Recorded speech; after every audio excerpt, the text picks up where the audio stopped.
Utah child custody and long-distance relocation, the 150 miles or more rule explained. Few child custody disputes create more uncertainty than relocation. A parent may want to move for a better job, remarriage, school, lower housing costs, or to be closer to family. Those reasons may be legitimate. But when the move places the parents 150 miles or more apart, Utah law treats that as a serious issue because it can reshape the child's relationship with both parents. The key point is this: Utah relocation law is not limited to moves out of state. Distance controls. Under Utah Code Section 81-9-209, relocation means moving 150 miles or more from the residence of the other parent. A move from Salt Lake City, Utah to St. George, Utah may trigger relocation issues even though both parents remain in Utah. A move across state lines may trigger the same issues, but the state line is not the magic fact. The mileage, the distance is.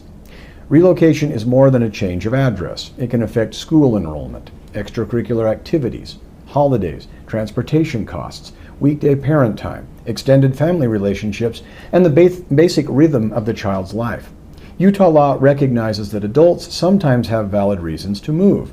Life does change, jobs change, housing changes, family support changes, but the court's focus is not simply whether the moving parent has a good reason. The question is how the move affects the child and the parent-child relationship, as well as custody, and what serves the child's best interests. The statute requires relocation parents to give written notice at least 60 days before the intended relocation. That notice is not a courtesy. It gives the other parent time to evaluate the move, negotiate if possible, and seek court relief if necessary. The notice must affirm that the applicable parent time schedule will be followed and that the relocating parent will not interfere with the other parent's court-ordered rights.